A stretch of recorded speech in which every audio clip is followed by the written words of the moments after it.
알약쌤TV 정약사입니다. 알레르기 비염 세 번째 시간입니다. 알레르기 비염 증상과 발병 원인, 알레르기 비염약에 대한 기본 정보가 알고 싶으신 분들은 지난 영상 먼저 보고 오시면 도움되실 거예요. 요새는 마스크를 항상 쓰고 다니다 보니 전보다는 알레르기가 덜하다고들 하시는데요. 만성적으로 알레르기 비염을 앓고 계신 분들은 그래도 이비인후과를 다니고 비염 스프레이를 쓰고 계신 분들이 많습니다. 그래서 이번 시간에는 내가 쓰고 있는 알레르기 비염 스프레이가 어떤 특징이 있는지 알아보고 사용 시 주의해야 될 점들에 대해서 말씀드리겠습니다. 비염 스프레이는 크게 스테로이드가 들어간 제품과 안 들어간 제품으로 나눌 수 있습니다.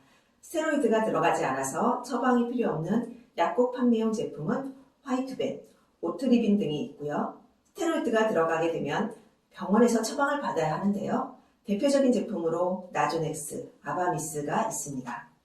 먼저 스테로이드가 들어가지 않는 스프레이 제품에 대해서 알아보겠습니다. 오트리빈, 화이트벤, 나리스타 스프레이는 막힌 코를 뚫어주는 약인데요. 혈관을 수축시켜서 막힌 코를 뚫어주는 제품이라고 할 수 있습니다. 주로 방송에서 광고를 하는 제품들이 여기에 속합니다.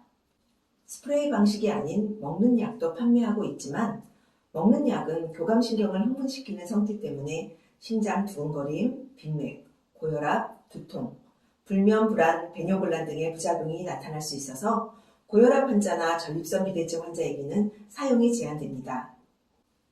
또한 먹는 약은 코막힘 증상을 치료하는 효과가 떨어지고 졸릴 수 있기 때문에 근무 등을 이유로 먹는 비염약을 선택할 수 없는 경우 스프레이 제품을 선택할 수 있습니다. 따라서 알레르기 증상 중에서도 코막힘 증상으로 숨쉬기 힘든 환자는 오트리빈, 화이트벤과 같은 비염 스프레이 약을 선택하는 것이 좋습니다. 오트리빈과 화이트벤 스프레이는 둘 다 성인용, 소아용으로 나눌 수 있습니다. 0.1%는 12세 이상의 청소년 또는 성인에게 사용할 수 있는데요. 1일 1회에서 3회, 주로 8시간에서 10시간 간격으로 사용하실 수 있고요. 1회에 한 번씩 각 콧구멍에 뿌릴 수 있습니다. 하루 3회를 초과하지 말아야 합니다. 자기 전에 눕게 되면 코막힘이 심해지기 때문에 마지막 사용은 취침 전에 뿌리는 것이 좋습니다. 소아용 0.05%는 2살부터 12살까지 어린이들에게 사용이 가능하고요. 하루에 한 번 내지 3번까지 사용하실 수 있습니다. 각 1회는 한 번씩 각 콧구멍에 뿌려주시면 되고요. 스프레이를 사용하고 5분에서 10분 후에 효과가 나타나고 보통 5시간, 최대 12시간까지 효과가 지속됩니다. 효과가 금방 나타나고 작용시간이 길기 때문에 하루에 3번 이상 사용하시면 안 됩니다. 이런 스프레이 제품은 혈관을 수축시켜 코막힘을 빠르게 감소시켜 주지만 일주일 이상 사용할 경우 오히려 혈관을 확장시켜 코막힘이 더 심해지고 만성화될 수 있습니다. 이를 약물성 비염이라고 하는데요. 약물성 비염은 약물로 치료가 어려워 수술을 해야 되는 경우가 많고요. 따라서 비염 스프레이는 일주일 이내, 단기적으로 한 3일 정도까지만 사용하셔야 합니다. 병원 처방을 받아야 하는 스테로이드 스프레이는 전문의약품으로 분류되어 의사의 처방이 필요한 약입니다. 스테로이드가 들어있다고 해서 부작용을 걱정하시는 분들이 많은데요. 예상과 달리 부작용에 대한 걱정이 비교적 적은 제품입니다. 생체 이용률이 2% 미만으로 몸에 흡수되는 양이 매우 적고 스테로이드 함량 자체가 매우 적어서 실제로 몸에 흡수되는 양은 걱정할 정도가 아닙니다. 하지만 의사선생님이 처방하신 사용량보다 과도하게 사용할 경우에 문제가 발생할 수 있습니다. 일반적으로 스프레이는 하루에 1 내지 2회 사용하게 되어 있습니다. 이들 제품들은 첫 사용 후 5시간에서 11시간 후 효과가 나타나고 1에서 2주 후에 최대 효과를 볼 수 있습니다. 약 사용 후 하루 이틀 만에 증상 개선이 안 된다면 중단하시는 경우가 있는데 반드시 끝까지 사용해 주시기 바랍니다. 사용 시 주의사항을 보면 균일한 분무를 위해 10번 시험 분무를 한 후 사용을 하고 만일 분무기를 14일 이상 사용하지 않았을 때에는 다음 사용 전에 다시 2번 시험 분무한 후 사용해야 합니다.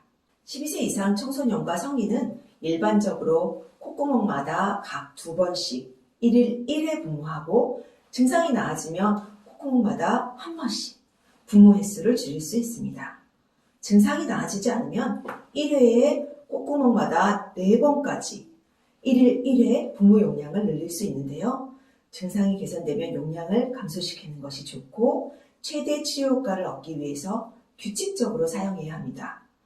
2세부터 11세까지 어린이는 1회에 각 콧구멍에 한 번씩 1일 1회 분무합니다. 혈관 수축 방식의 스프레이 제품이 학령기 이상의 환자에게만 사용이 가능한 것과 달리 2세 이상 어린 나이에서도 사용이 가능합니다. 부작용으로는 코가 건조해질 수 있고 화끈거리는 자결감을 느끼게 될 수 있습니다. 코피가 자주 나는 사람은 코피 발생이 늘어나 출혈을 더 악화시킬 수도 있습니다. 드물게는 코와 목에 곰팡이 감염인 진균 감염증이 나타날 수 있고 임신부 수유부는 사용에 주의해야 합니다. 오늘 대표적인 알레르기 비염 스프레이 제품들을 살펴보았는데요. 스테로이드 스프레이나 코막힘에 쓰는 스프레이 말고 다른 제품은 없냐고요? 물론 있습니다. 다음 시간에는 증상 완화뿐만 아니라 알레르기 비염의 예방, 코점막 보호를 위한 비염약들에 대해서 소개해 드리겠습니다. 오늘 영상 도움이 되셨나요? 도움이 되셨으면 구독, 좋아요, 알림 설정 부탁드립니다. 좋은 습관이 건강을 만든다. 좋은 습관을 만드는 법 알약쌤이 알려드립니다. 오늘도 영상 시청해 주셔서 감사합니다. 구독을 원하시면 이쪽, 더 많은 영상이 보고 싶으시면 이쪽을 눌러주세요.